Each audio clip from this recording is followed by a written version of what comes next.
All right, back again. This time we're going to finish off Hegel's Phenomenology of Spirit by covering the last two chapters, Religion and Absolute Knowing, which wraps things up pretty well. Even for a book that's quite as scattered as this one, it comes to a decent close. So I'm going to have timestamps for both of those chapters and their big sub-chapters to give anyone a kind of, shortcut to any specific part they want to learn about. You should probably just listen to the whole thing. It would be incredibly ironic for you not to, given that part of the project that Hegel is describing is one of process. You have to move through these phases for Hegel to arrive at a thing called absolute knowing, or absolute spirit. But before we jump into that, a few things to say. You can find me on Instagram at theory_and_philosophy. You can also find this in podcast form for anyone interested in that on pretty much any app or site or whatever. And I want to give a shout out to my patrons. There's James, Liam, Nicholas, Ramona, and Sebastian. Y'all have been a great help. I can't imagine doing this without any kind of support. And if anyone else wants to help, that'd be great. If you can't, you can't. Anything else? Probably not. Probably, but probably not. Without further ado, then let's jump right into it. So the first chapter here we're going to discuss, which is the penultimate one, penultimate meaning the one before the last one, is religion. So when we're thinking about religion here, Hegel is going to kind of discuss many different various kinds of religions that come kind of in the pre-Christian tradition, or I guess before Christ or before Christianity really develops. But he's not overly specific about that in the text. This is just something that you can kind of gather by reading any secondary information that can shed light on some of the things that he's saying. So for that reason, I really want to stick with the text, so I'm just going to kind of present it in Hegel's terms, but I will make kind of vague references to some of the religions that he's referring to. That to just kind of give an understanding of what's going on. So he's going to look at these religions like a process as a kind of development to, absolute religion. So prior to this point, of course, for those that have been listening, we've been concerned primarily with things that happen on earth. And it was only at the end of the last chapter, the end of Spirit, when we began to discuss the possibility of faith and what faith might mean. So religion serves a function for Hegel. And for that reason, there are certain people who might want to think that in Hegel's text here, we have a roadmap for a kind of, Christian dogma, kind of conservative approach to philosophy. Now, I am not the last word on this by any stretch of the imagination, but reading this text, you really get the impression that while Hegel is clearly religious, and he did spend a lot of time in a seminary, he does appreciate philosophy over religion. It's almost like he's trying to find a way to make philosophy make sense with religion, rather than trying to find a way to bring religion into the fold. So religion is kind of like a supplement here, not the end goal. And that's clear toward the end when he says, religion is on its own is pretty much devoid of thought. We're going to get to that, but I think these are some preliminary things that are worth mentioning just to give you an idea of what's going to be happening here. Now, of course, this discussion of religion cannot go without discussing God, or absolute being. And prior to this point, absolute being was reserved as a kind of, subject of the imagination. It didn't actually have a kind of being in and for itself. The self-conscious, or having self-consciousness of spirit. So far we've only kind of seen absolute being through our minds, right? We haven't yet allowed it to recognize itself as spirit, and thereby recognizing its otherness to some extent that is separate from us, but that we can eventually galvanize with ourselves by negating the negation.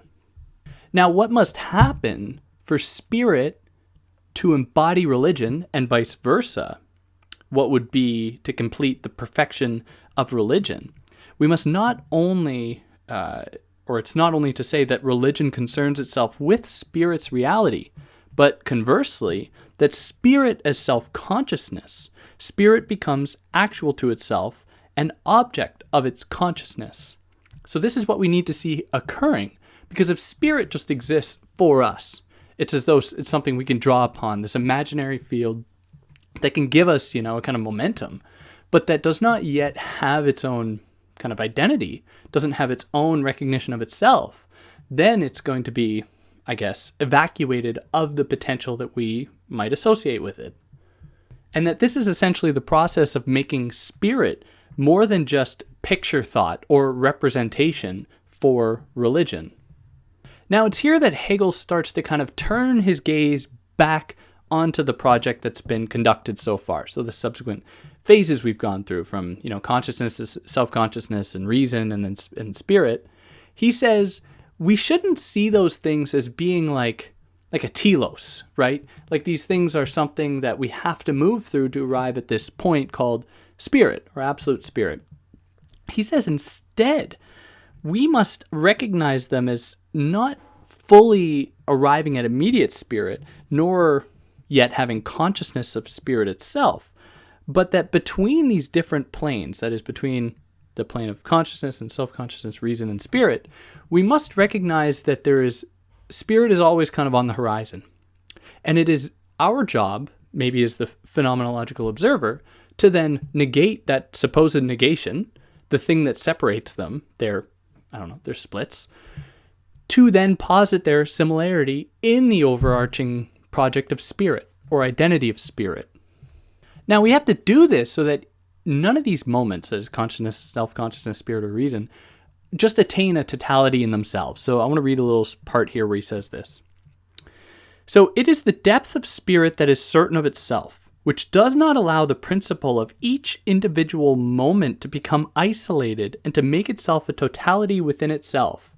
On the contrary, gathering and holding together all these moments within itself, it advances within this total wealth of its actual spirit, and all its particular moments take and receive in common into themselves the like determinateness of the whole. So it's in this way that we see the entire process as we see the entire process as a totality, not as these individual segments that are part of maybe a process or a telos. So one of the ways that we can kind of galvanize this totality is by recognizing that even the very process of moving, that is, the very phases themselves, are all indicative of spirit's identity. That is, the identity of moving, being non-lifeless, being part of, the self-movement that, posits distinctions that can then be, I guess, in a sense, dialectically circumvented, can be internalized, and so on and so forth. So in that way, what we once perceived as being a difference, anything between consciousness, self-consciousness, reason, or spirit, we can then find that common ground, that kind of underlying trend that brings them all together. But this doesn't complete the project, because we still have to move through religion. In fact, we have to move, because we have to account for absolute being in here, for Hegel, we have to move through 3 phases of religion. And I say phases, maybe don't get so caught up on whether or not these things happen in order, but they are 3 different kind of ways that our relationship to God, to the divine, to, transcendence might occur. And these 3 phases are the nature of religion or religious nature, the religion of art or art religion, and then finally revealed religion. So I want to say something about each of these quickly before we go into each. So the first one, nature, or religion of nature or nature religion, is concerned with consciousness and a kind of universal substance. So at this level, we're not going to develop into subjects. That'll come in the next phase. For now, this is dealing primarily with universality, kind of basic truth. Then we move into the religion of art or art religion, where we see self-consciousness emerge. So here we're going to be interested in individuality, subjects, anything like that. And then finally, the revealed religion is going to be bring both together, where we're going to see the universality and the particularity coming together under this kind of mutual form. Now, if this sounds familiar, as it probably does from the previous chapter discussing transition into, from ethical to the moral, or ethical to culture and then to morality, then you're right, because these things recur over and over and over again in these different spheres. And that's almost each of these chapters is concerned with the various movements from a kind of universality to a universality and a subjectivity being blended together. But they never come to their completion. Only at the end of the book do they actually find their way to their completion. But here we go. We'll start now with the nature of religion, or religious nature, or even more simply, natural religion. Now here we're almost taking a big step back to the idea of sense certainty. So here we're going to be concerned with things in the world as they just kind of appear, as though that's all they are. The world is just an objective mass of things that we encounter and experience. So other people are just things we encounter and experience. There's no particularity, like things just are for us. So now what he says about that, and this is a little bit later on, but I just want to read this little sentence first. He says, substance here alienates itself from itself and becomes self-consciousness. So what we're going to see is that in a complete kind of totality of universality, or a kind of basic homogenization of things in the world, what we see is a necessity emerge that tries to circumvent that, to move into self-consciousness. Now here he's going to begin to move through various different religions around the world to show how they, and it's hard not to get the sense that he's saying like, oh, these like primitive religions that don't yet understand the power of, God in relation to subjects, in relation to the universal.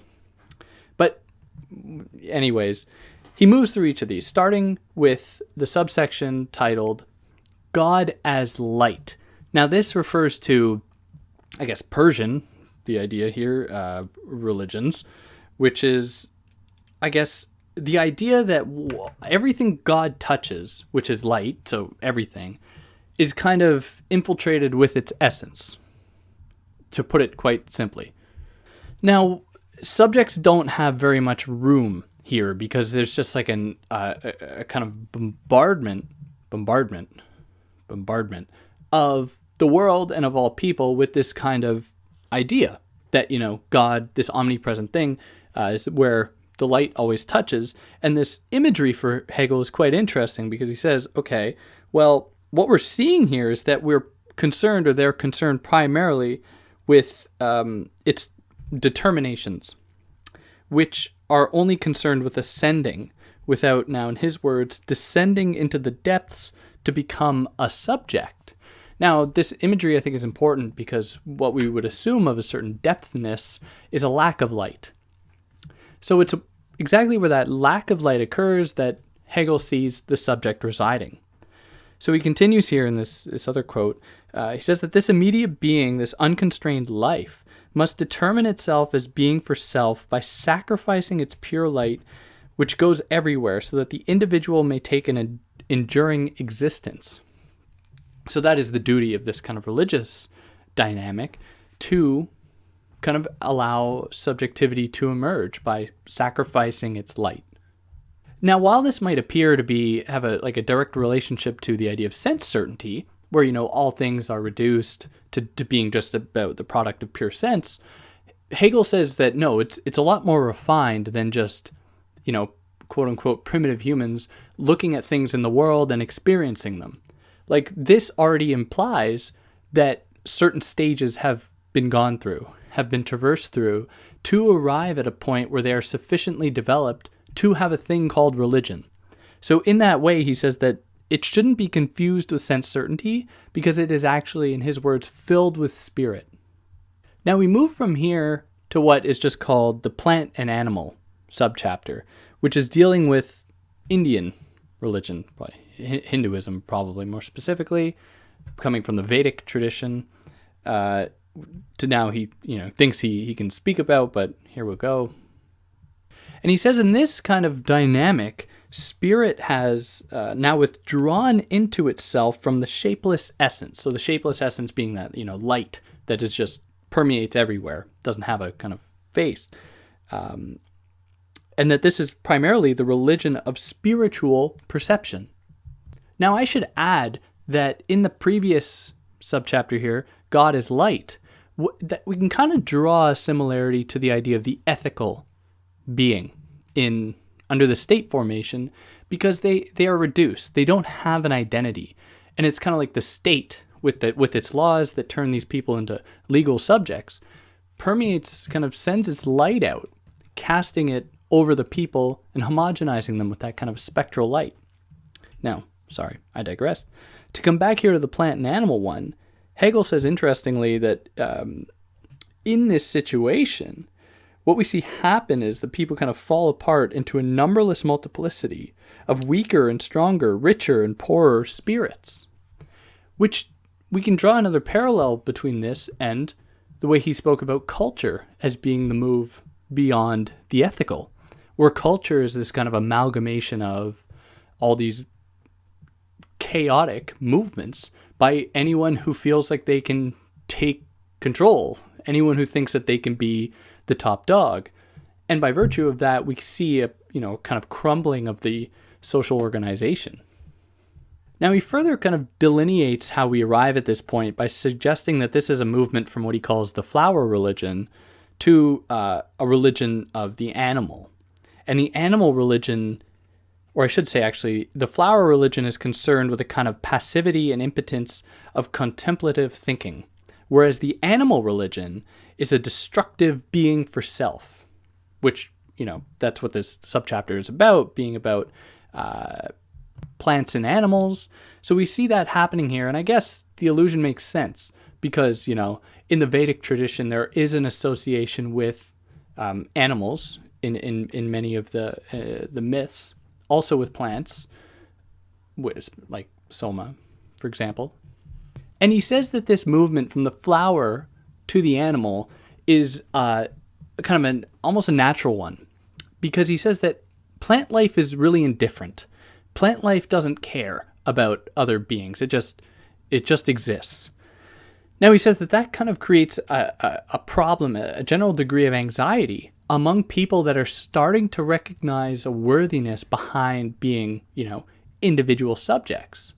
And so the next kind of logical step would be to look at other natural things, i.e. animals, that give a certain quality of independence, where each, in their being for self, the animal, the strongest will survive type thing, that opens up the door for a kind of destructive being for self that he's describing here. Now, because this is such a destructive thing, it then tries to resolve itself, and it resolves itself in the form of the artificer that he now describes in the next subchapter. So the artificer is kind of like a mechanic, I guess, a kind of like proletarian figure that is interested in producing. So the spirit artificer for Hegel seeks to undo the division between the soul and body by giving shape to soul in its own self, and to endow body with soul. And in so doing, it turns plant and animal life away from their positions, and makes them useful for, the soul, or for spiritual life more generally. So in the actions of this artificer, what we see developing is the kind of spirit consciousness in relation to religion, but it is one that's still relatively undeveloped because there's still a clear divide between, a self, an outer self, and a dark kind of inner self, where, maybe the soul might exist. So there must be a kind of way for the artificer to, in Hegel's words, break out into the language of a profound but scarcely intelligible reason. So there's still a fear of a general kind of selfness. So we were associating with this light, we were associating with this plant and animal life, we were associating with this kind of like architect, maybe like a religious figure that stands in for something else. And that through this, we see an expression, or we see the outer self retreat into itself so going into those dark recesses, while the inner self expresses itself out of itself, that is, it comes out into the spectral light of day and into its own self. And it is here that we see the emergence of the spirit as artist, where we see art emerging in this field, where art will come to be something that stands in, is a representation of the artist. So they are able to then contemplate themselves as a self. Now, I say that, and we're going to trouble it a little bit, so it's just a kind of preliminary preface to what we'll discuss. So here we arrive at the chapter, or the subchapter, Religion in the Form of Art. So this is going to be indicative of the shift from, as I described it earlier, from substance to subject. So I want to read a little section here that'll kind of reveal that. So through the religion of art, spirit has advanced from the form of substance to assume that of subject, for it produces its outer shape, thus making explicit in it the act of the self-consciousness that merely vanishes in the awful substance and does not apprehend its own self in its trust. And so it is here that self-consciousness will come to alienate itself from itself and give itself the nature of a thing, or essentially make itself a universal self, which might be laying the foundation for anyone that's been listening for the thing called spirit that completely disturbs the split between universal and individual, or the self. Now, okay, so into the subchapter here. So here we see the artificer has been essentially blended. Their inner and outer components have come together, which kind of marks them now as what Hegel calls a spiritual worker, where they have the capacity to recognize themselves as embodying something other than just their simple corporality. That is more than just their body, right? So they're able to say, what is it that essentially makes me tick? What is it that binds me with other people? Now this ushers in for Hegel an ethical or true spirit that isn't made up of a lord and master or caste system, but is essentially, in his words, a free nation in which hallowed custom constitutes the substance of all, whose actuality and existence each and everyone knows to be his own will and deed. Now it's coming into actuality here, right? It's becoming real, tangible. We can see it happening. And by virtue of that, Hegel is clear that we aren't yet at a kind of absolute religion because we're still kind of stuck on earth.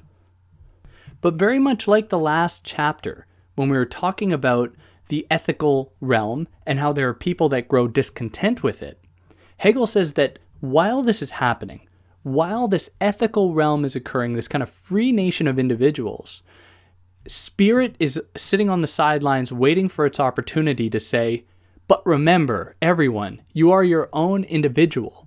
Do not let them, tell you what to do, who to be, or anything.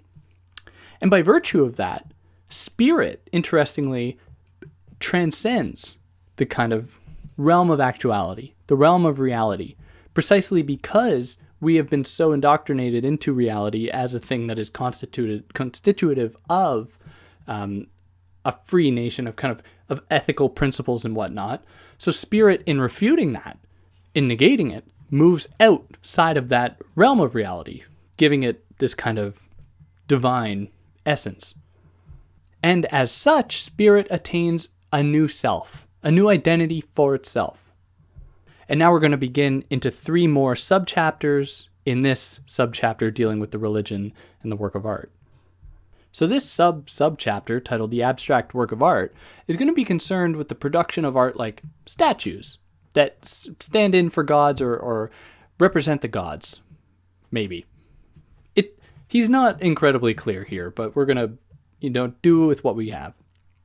Now these icons, these statues that are erected by an artist, kind of operate at first as counter mirrors, because the artist produces them.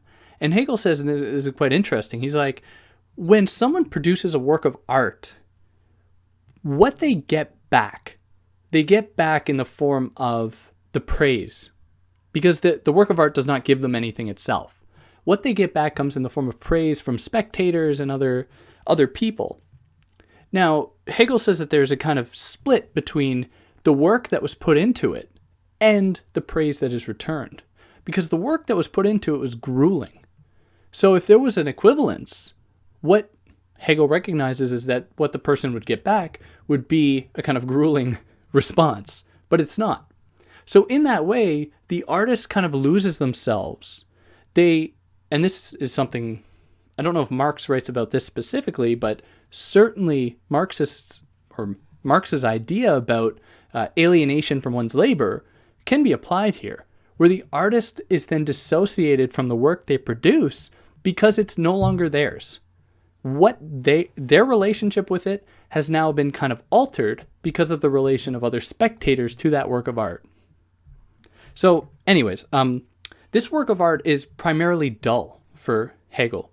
This work of art is lifeless.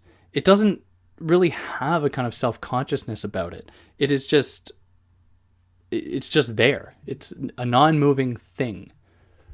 But this dullness is kind of undercut by a certain determination that is assumed within a kind of cultural paradigm that sees that work of art, if it stands in for God, because of everything everyone knows about God, it is then bestowed with a kind of quality. It then comes to take on a kind of individuality, a kind of self-consciousness.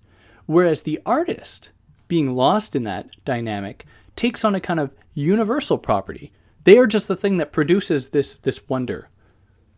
Now, so Hegel is here looking at the statue and says, can the statue as a work of art actually give us this thing called like absolute religion? He says no, right? It's pretty clear. But then he's like, well, let's consider another kind of form of art. Let's take singing. Like singing, the example that we might think of, although he's speaking about something slightly different here, but singing in like a church. For example, if you come from that background, you'd know all about it. So if you sing in a church, you're among others that are all in the service of this singing thing. So you kind of give over your individuality for this fleeting moment, right? That is the sung word. So this vanishing property of singing presents a new problem, where he says that speech, which has an emphasis on subjectivity, is vanishing. It's always fleeting, whereas the statue is essentially too objective, and it's just kind of frozen in place. But when these two things come together, that is, when speech is matched with a kind of objective statue-like thinghood, what we see is the emergence of the cult, or the religious cult for Hegel. And it is the job of the cult for Hegel to kind of mediate the pure divine being's dissension and unity with reality. So by singing, bringing God to earth, or by making the statue, you're making God a kind of physical property or physical thing on this earth, which then gives it a kind of face. Now, as God begins to be associated with objects and things that can vanish and disappear and be destroyed, Hegel decides to talk about the act of sacrifice. So if a relic is sacrificed as a sign of kind of defying God or sacrificing God, like whatever example you could think of there, then Hegel says that what that reveals is that God has already been sacrificed, because God has been taken from their position, that is this divine, extraterrestrial, extracorporeal being, into this physical object, which was already an act of sacrificing God. It was already an act of kind of removing God from its position for a kind of greedy humanity that wanted to control it, make it theirs. So then we see God everywhere. You go into churches, God is adorned and worshipped in the street. That Hegel is like, well, this is all, it's just superficial. Like this isn't an actual connection to the divine. This is just something that we do to make ourselves feel like we have that connection, which is kind of dominated by picture thinking or by representation, by statue making that doesn't, demand of us to really work toward a relationship with the divine or with God. So then that propels us here into the next subchapter titled The Living Work of Art. And it is here that he says that it is in the act of the religious cult coming to terms with their kind of own positionality in relation to their making of God in these statues. They're kind of worshiping God, that they enter some degree of self-consciousness. And this comes about when they are satisfied with their own existence. But this self-consciousness, this kind of spirit that we find here, is for Hegel still only immediate spirit, the spirit of nature. So this is not, this spirit has not yet sacrificed itself as a self-conscious spirit, which would be necessary for it to recognize itself as its own, other, as its own exterior. And these sections, they move so fast, and Hegel doesn't, I don't know what happened when he was writing this book, but like toward the end, he just speeds up. Where before he took all liberties he could to just write about as much as he wanted. Whereas here I felt like he was on the clock or something, and he really had to pump this chapter out. But he says that, so we have this kind of emerging self-consciousness. But this emerging self-consciousness is not quite good enough. In fact, when we see this kind of religious cult be extended into a kind of national sphere, one that encapsulates a whole plethora of individuals or myriad of individuals, what we see is the consciousness of a universality of all human existence emerging. So instead of it being just about, an esoteric special group on its own, it is then extended to an entire, nation that includes many more people. And it is that shift that suddenly the question about what connects people, what is it that is universal among selves, among identities, can be asked, can be posed. And here we move now into the third subchapter, the spiritual work of art. So I want to read a little passage here from later on that I think captures this well. So he says that in this, the reality of the ethical spirit is lost, and having lost all content, the spirits of natural individuals are gathered into a single pantheon, not into a pantheon of picture thought whose powerless form lets each spirit go its own way, but into the pantheon of abstract universality, of pure thought, which disembodies them and imparts to the spiritless self, to the individual person, a being that is in and for itself. So we have this emergence here of a kind of national spirits, all these people being recognized in their own selves.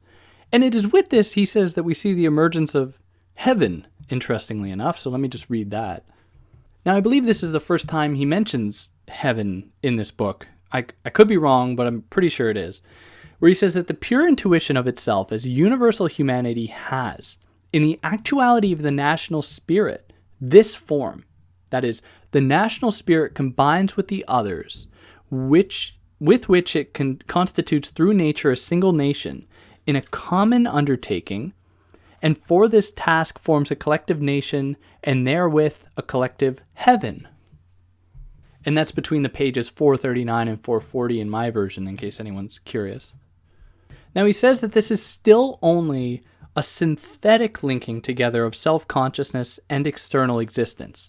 So while we might see the roots of a kind of absolute spirit emerging, we're still kind of caught in this split between, self-consciousness and this externality.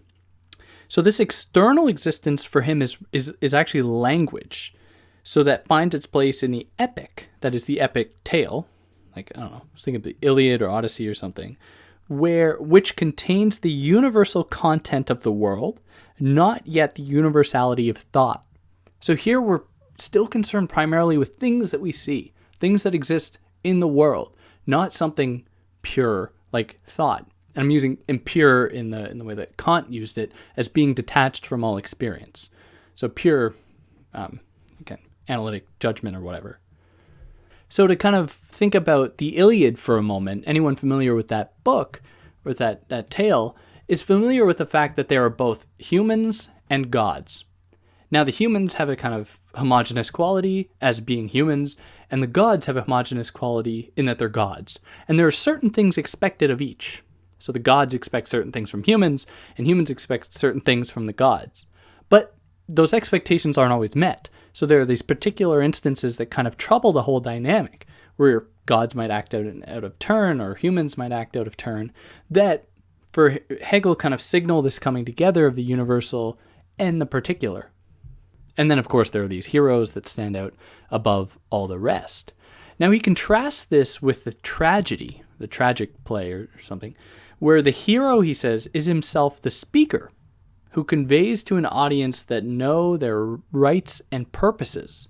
So here we have a connection now, not only among the people within the epic, but we're seeing now a connection between the people within the story and the people in the audience, in the people that consume the story. And in this instance, in the tragic play, the person makes more use of language than just to essentially convey an external aspect of their selves, or of their resolves, sorry. They give utterance to the inner essence as well.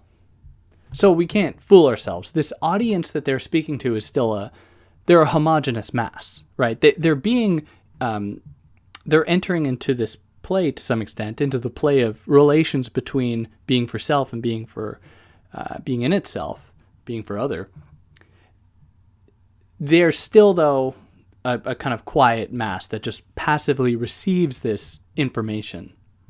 And still, in the tragedy, in the play, selfness is kind of bestowed upon people. Selfness is not, for Hegel, here the mediating factor of the movement itself. And he says, interestingly, and I don't know why, and I did some research on it, but he says that this is kind of held together by the will of Zeus. And I should know, but I don't really know why. So if anyone does, here, I'll just say more about what he says about that. So he says, essentially, that Zeus kind of fills the audience with fear, and it is therefore the duty of the hero on stage to trouble this unity, splitting itself, that is self-consciousness, between the mask and actor. So the person on stage then says, look, I am kind of a living contradiction. I exist both as this mask-wielding non-self, that is a self that's been bestowed upon me, and I am also a self that is my persona, my personality, who I am.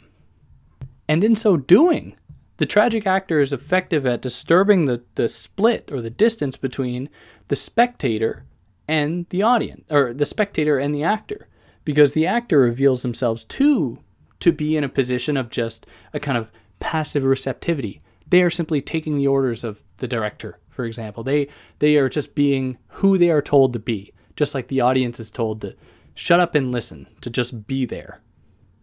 So in this, the audience is confronted with a possible individuality. Now, this shouldn't be surprising. In all the other previous movements, individuality threatens to enter and to disturb a kind of order that is made present here. And we'll talk about order a bit in a bit as well. But in this, we see a split between a kind of chorus. So the chorus is that moment in the play when someone addresses directly the audience, and rational thinking, where the chorus is kind of indicative of is a kind of didact, like this is what you must do, whereas rational thinking is indicative of a kind of individuality. And with rational thinking, we see the chorus kind of experience a crisis. So this rational thinking for Hegel kind of elevates gods from the stage, because they somehow occupied that space, back into a kind of abstract dimension of the beautiful and the good. So in effect, they become empty. They become empty concepts that, like Kant was critical of. They become things that are just for pure speculation. They don't actually have any stake in the world. So with this emerging individuality, then gods vanish. Now here we get into the next subchapter, revealed religion. So the emerging individuality that we just witnessed is now put into contact with the total substance or universality that we saw in the first phase, that is the natural religion. So here he says that both previous movements, in his words, or they unite so that spirit is simultaneously consciousness of itself as its objective substance and simple self-consciousness communing with itself. Now here we see re-enter the problem that was presented earlier in one of the previous episodes, previous chapters, with the unhappy consciousness. So the unhappy consciousness is the thing that, having moved through skepticism and stoicism, is the thing that is left knowing there's more to the world, but not having the kind of capacity to get there, to be in the world, and by virtue of that, essentially being satisfied with its position of ineptness. So whereas the tragic, or he also mentioned the comic actor, welcomed gods, but was, essentially satisfied with their position, just welcoming the gods, not actually understanding or grasping it.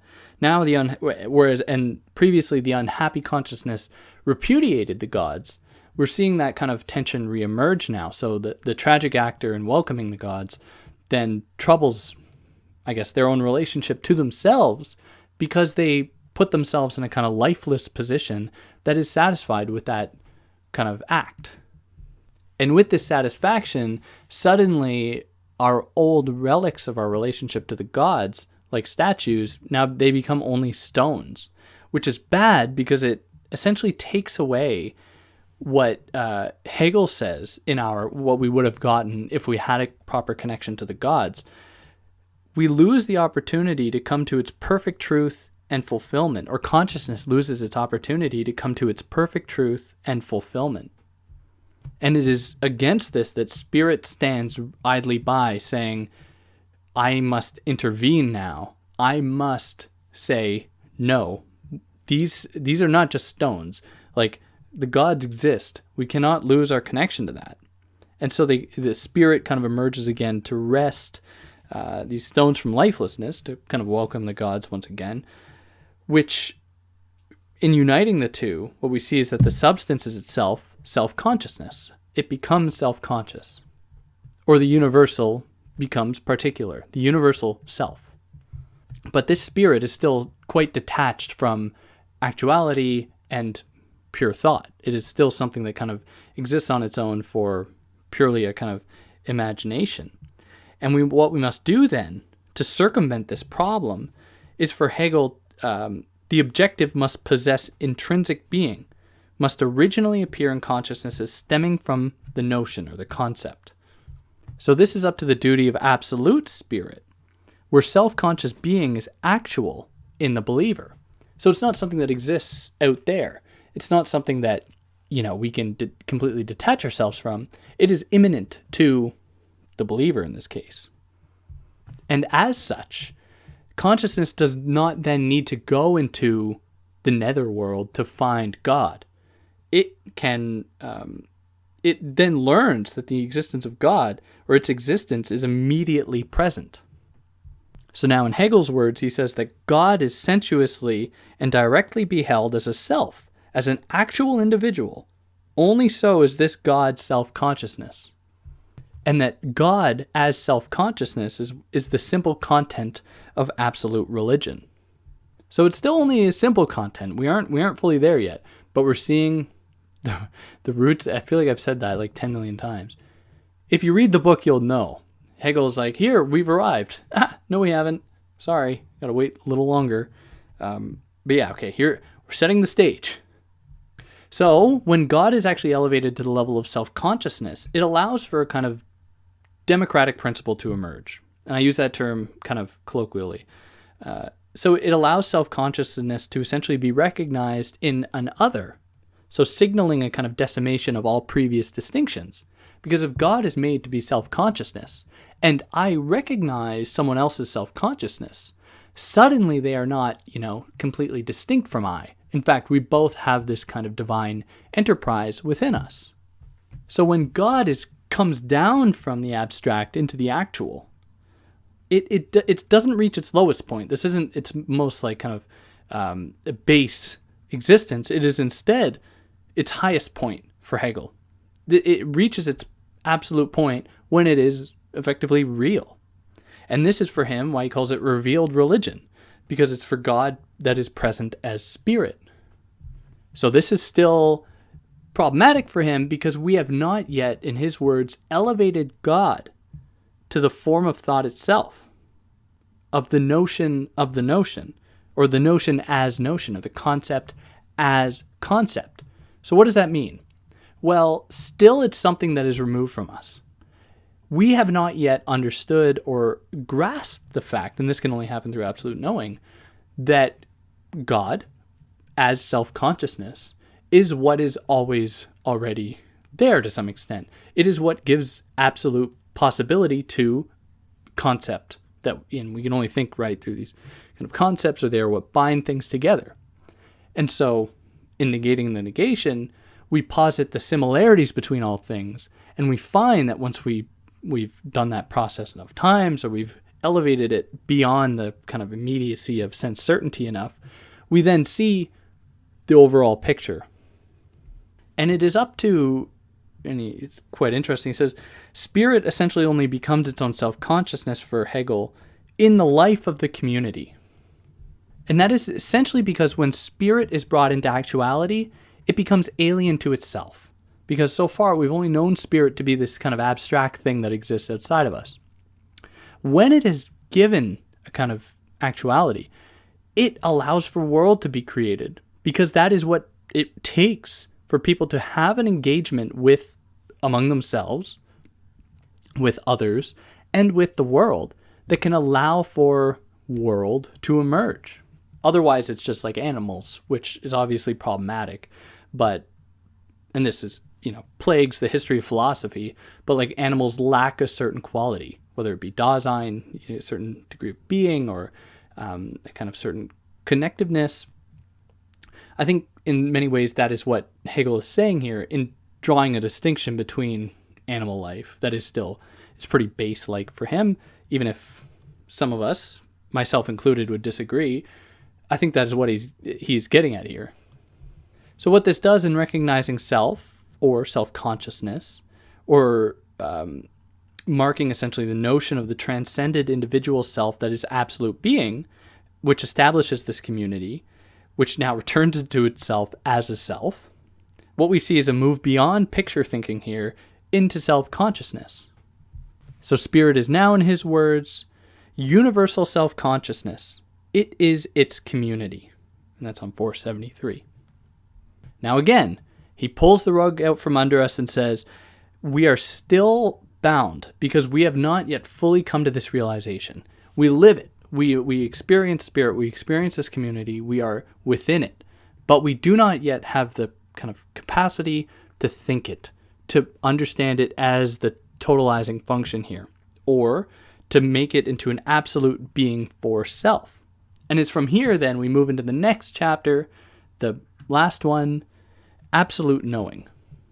So it's here that we're going to move beyond picture thinking and deposit things as existing for themselves, but also for self-consciousness, that will link all the previous movements that we might, from observing them externally, like we were in observing reason, just seeing things and trying to draw some kind of faint connections between them, which failed, obviously. Now we're going to try to find the thing that galvanizes, brings it all together.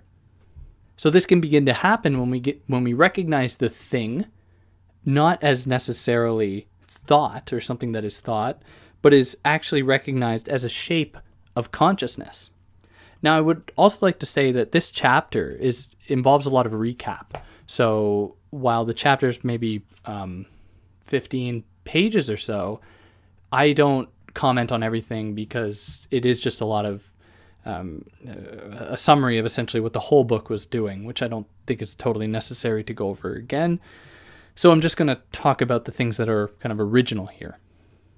So with this, he says we've arrived through all these different phases to absolute knowing. So he defines it as the spirit which at the same time gives its complete and true content the form of the self, and thereby realizes its notion as remaining in its notion in this realization. And that's on 485. And it is with this that we see science emerge for Hegel. It's only through this process. And he's very clear that science only emerges at this point. And this is on page 486 that he makes that very clear. So what science does, because it is essentially an extension of this logic, is that it unites the objective form of truth and of the knowing self in an immediate unity.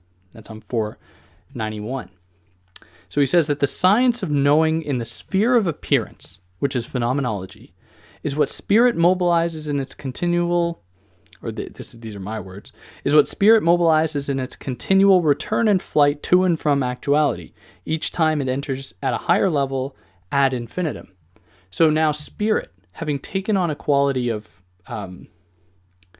recognizing all that is within experience to be known and true, as being under the umbrella of self-consciousness, of absolute spirit, what we see then is a kind of in the various movements of spirit. That is, it's coming from the abstraction to actuality, existing on the world stage as being both the totalizing function of self-consciousness and also this kind of driving factor that troubles even that self-consciousness and allows for newness to emerge, allows for science to emerge. In these processes, we're always arriving at these higher levels for Hegel. So it's always a development. And this goes on ad infinitum. So then, therefore, what religion in the previous chapter had only kind of speculated, now science brings into reality. It makes it part of the world. Oh, God. Okay. That's pretty well it. Like, if anyone actually listened to all of these, I applaud you. And if you're, willing to teach me about things, I would love it. I've just read it. I've read a bunch of secondary stuff. And there are a lot of great resources. I mean, if you're not familiar, Gregory B. Sadler is the YouTube channel. He goes through each one of the paragraphs, and it takes him like half an hour every 2 paragraphs. I don't know. He's like, it's going to take him like 200 hours more.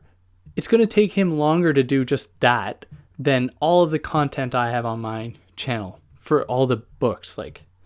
So if you want a good resource, definitely check out his stuff. You probably know about it, because why? You wouldn't know about me and not know about him. But anyways, if I did anything wrong, I would love to hear about it if you're willing to put in that labor. But if not, I'll catch you next time. Take care.